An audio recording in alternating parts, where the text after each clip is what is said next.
Kwiindaba zethu emini nje umhlobo kaSenzo Meyiwa umthokozi sithwala uxelele inkundla ukuba indoda wayolatha ngethuba efanisa abasolwa zange aqinisekise ukuba yiyo ngenene. Amapolisa asemhlakoloni anqinisise ukuba kusweleka abantu abalishumi kweentsuku zimbalwa ezidlulileyo kudiliko lomgodi eKlenzini.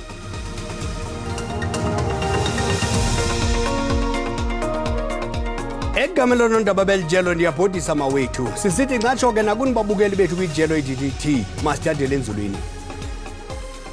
Umhlobo kaSenzo Meyiwa umthokozi sithwala uhlatywa ngemibuzo kwityala logetyengwa kaSenzo Meyiwa eliqhubayo kwinkundla ephakamileyo ePitoli.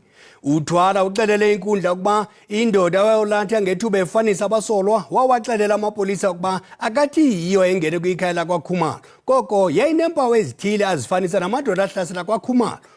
Omnye wawo lamadoda waphela edubula uMeyiwa.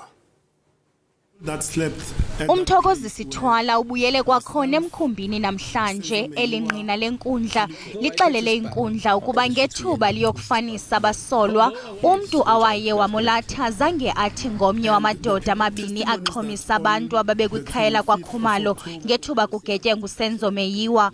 Uthwala uthi wawaxelela amapolisa ukuba indoda awayeyolatha yayineempawu ezithile ezifana nezo zabatyholwa.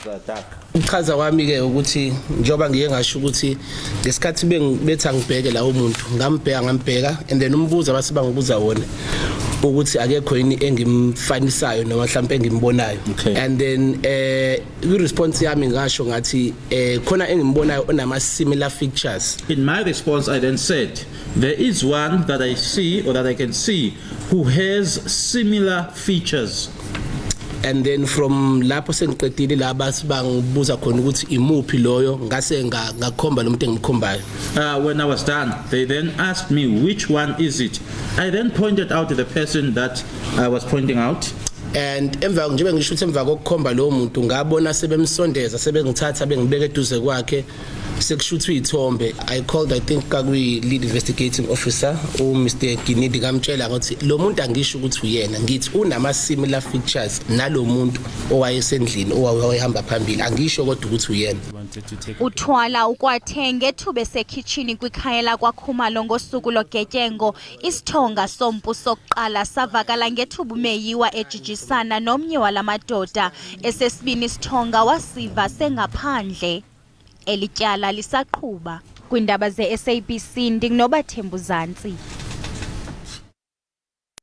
Basiphumelele isicelo sesithintelo umtshutshiso ophezulu Advocate Billy Downer kunye nentatheli yemicimbi yezomthetho kwiziko lendaba eNews 24 uKaren Mong kwinkundla ephakamileyo yaseMgungundlovu nalapho banikwe umyalelo onyanzelisa isigwebo sangaphambili segqiza elipheleleyo lenkundla esanqumamisa ukutshutshiswa kwabo bucala ngulo wayesakuba ngumongameli weli uMnumzana Jacob Zuma.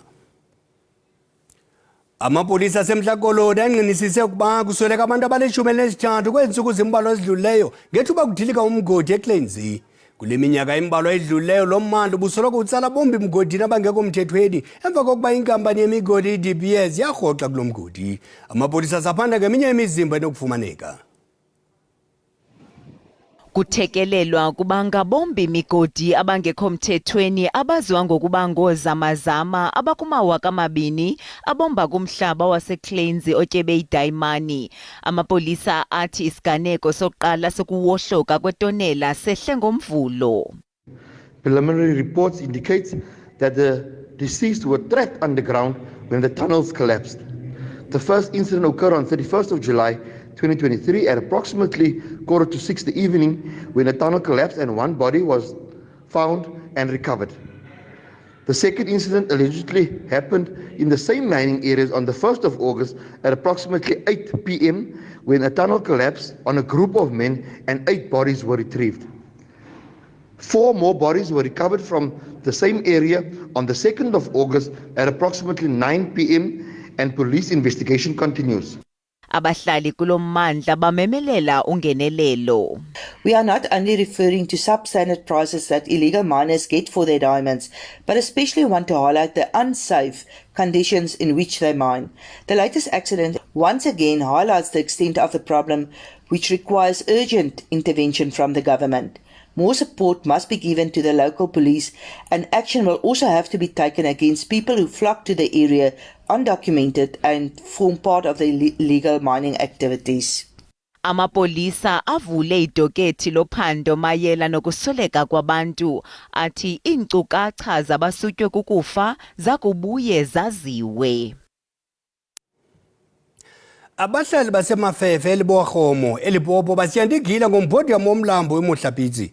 Lo mlambo kona mthombo kundoqo abafumana kuwamanzi kule ngingqi. Abahlali basemafefe bathi badinga amanzi acocekileyo emakhayeni wabo. Oko babesela amanzi asuka kumlambo okufuphi iMohlapitsi. Abahlali bavakalise ngelithi awalungelanga kuselwa ngabantu lamanzi nanjengoko engcoliseke izinto ezimdaka kuquka namanapkini. Balangazelela amanzi acocekileyo nenkqubo ethembekileyo yokugqithisa amanzi ukunqanda ukunwenwa kwezifo ezisuleleka ngeentsholongwane zamanzi. Here at this river, and we get injured when we step on broken bottles thrown into the river. These foreign materials that are dumped in the river will cause health problems for our children. Ungcoliseko lomlambo yingxubakaxaka ekudala ixananazile kweli phondo iminyaka ngeminyaka. Ingcali ngokusingqongileyo zilumkisile ngeziphumo ezingaginyisi mathe besithi ayongozi ebhekisele eluntwini kuphela koko nakwizilwanyana kuquka iintlobo ngeentlobo zezinto eziphilayo nenkqubo yendalo. Osekela abaphathiswa oworhulumente lobambiswano nemicimbi yezemveli nowezamanzi nogutyulo babe yinxalenye yephulo lokucoca lomlambo iMohlapitsi. Benze imigudu yokuqinisekisa ucoceko lwemilambo nokungaphazamiseki kwempilo zabantu. Abasemagunyeni bazimisele ukusombulula le mibhodamo yamanzi emafefe, kananjalo bakhuthaze uluntu ukuba luzikhwebule ekulahleni izinto ezimdaka yaye bayinakekele imilambo. We have secured a partnership with Lebelle Northern Water through the Deputy Minister of Water and Sanitation and the Deputy Minister of Cocta. We are calling upon all our community members to keep our rivers clean because we are planning to trade with water and sell this water to Lebelle Northern Water, which is supplying other cities.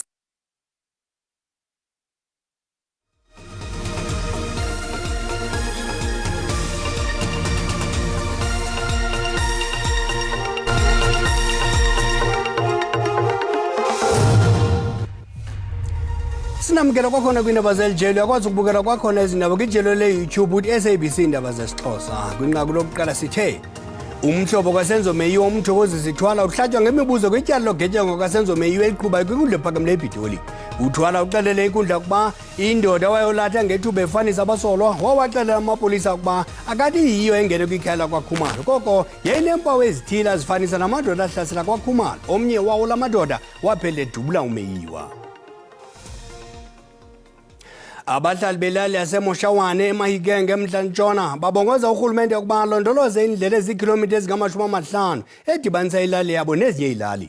Bathi sekumzuzu bethetha nesebe lemisebenzi yoluntu laseMntla-Ntshona ukuba liyilungise le ndlela, kodwa izimemelelo zabo zifikelela kwiindlebe ezibuthuntu. Abahlali bathi imeko embi yale ndlela ibulala iimoto zabo de imoto ibihambisa abantwana besikolo yayeka ukubahambisa. Ilali yaseMoshawane ikumgama ozikhilomitha ezingama-80 ukusuka eMahikeng kwaye inemizi emalunga nama-5,000 enabantu abaxhalabileyo yimeko yendlela. Abahlali bafuna urhulumente afake itha kwindlela yabo. This road it's worse than, I don't know what I can put it.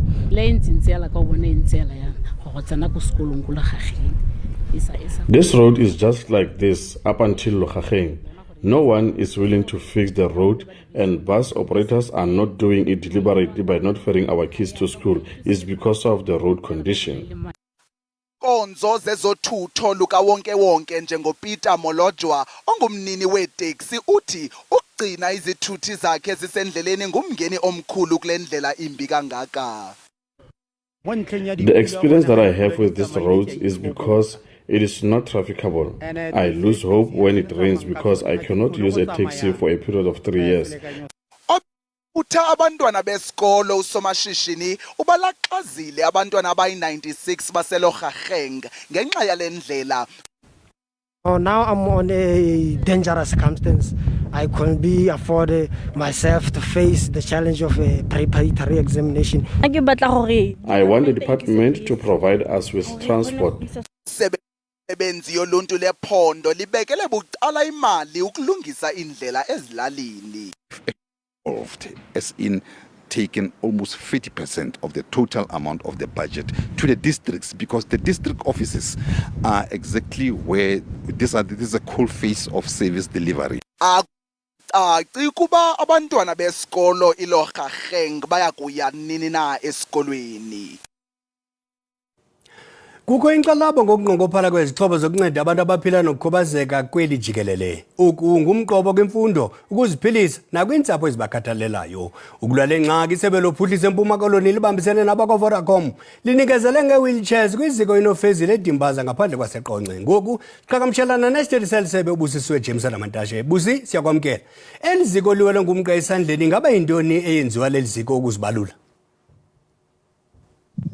Nanjengoko sitshilo Bhele ukuba inxalabo ukuthi silisebe ingakumbi singurhulumente ukubona ukuba abantu abaninzi abaphila nokhubazeko banengxaki yokungafumani izixhobo zokubancedisa, ingakumbi ke abantwana ingakumbi abantwana abaphila nokhubazeko ukuba kumaxesha amaninzi siqaphela ukuba bashiywa bebodwa emakhayeni abo kuba umzali kufuneka ahambe yokuphangela azokubeka into etafuleni.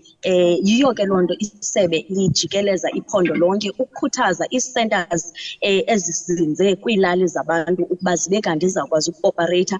Le sikuyo i-daycare center nalapho kuhlalwayo nohlalwa khona ngabantwana abakhubazekileyo. Abanye ufumanisa ukuba abanabo nabazali ngoku bashiyeke bodwa. Kulapha ke ngoku apho bathi bafumane ukunakekelwa ngoba iinkcubazeko zabo ziyohluka ngobunzulu bazo.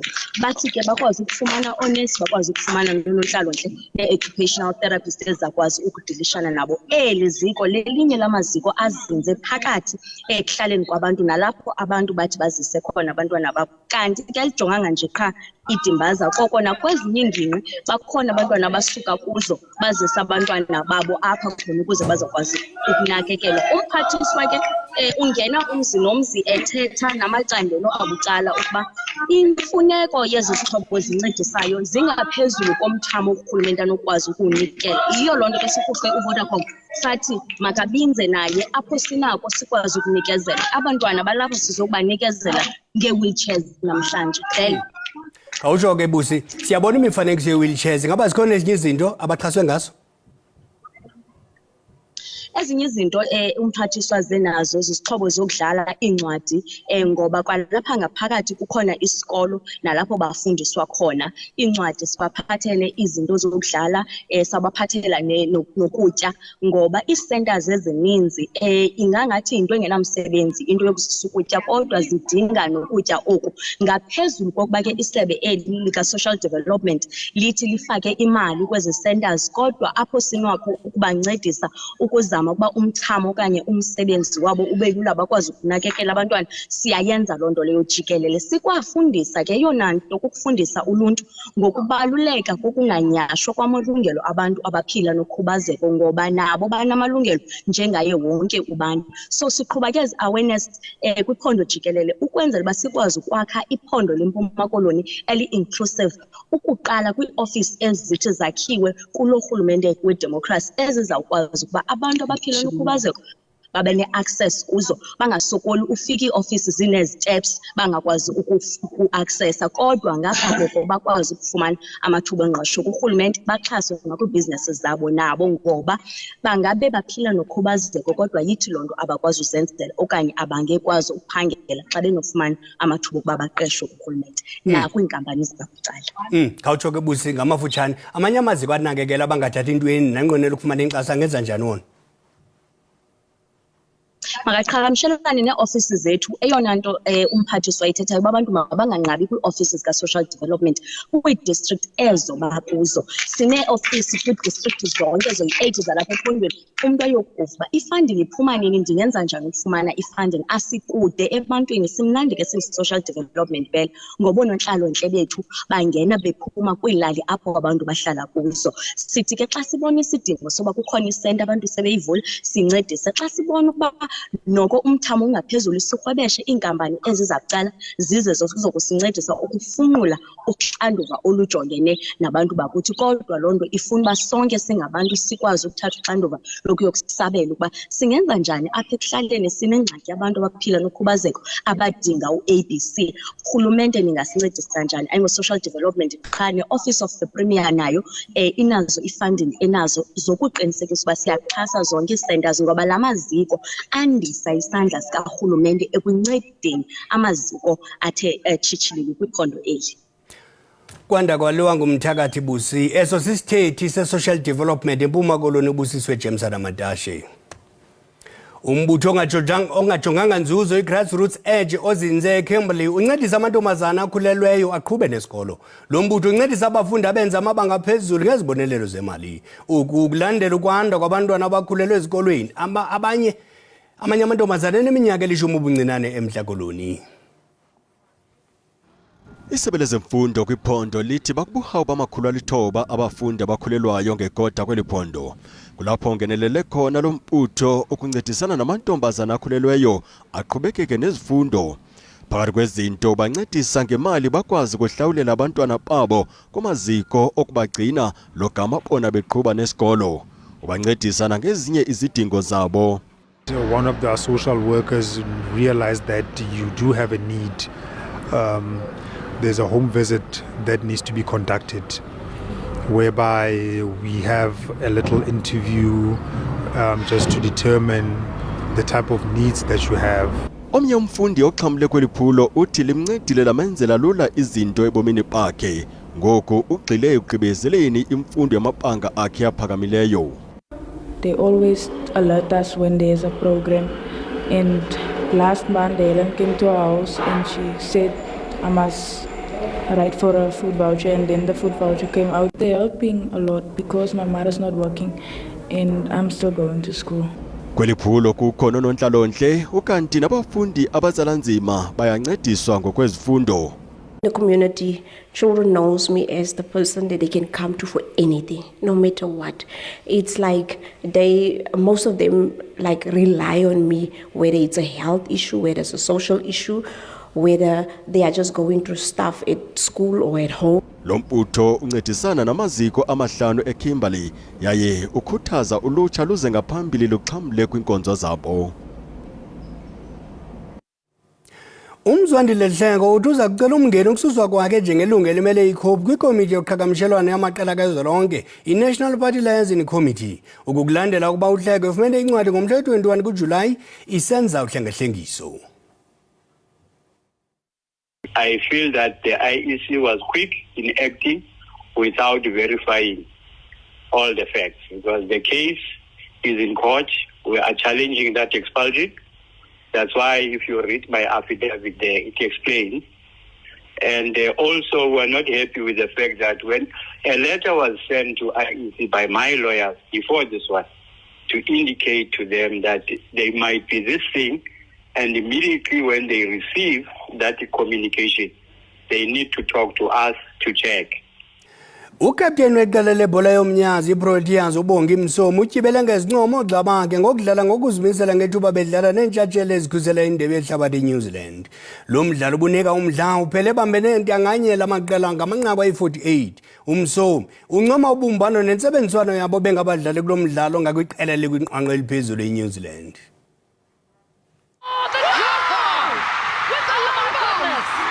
I remember saying at halftime they would throw changes, stay intact, don't worry about it, we're good.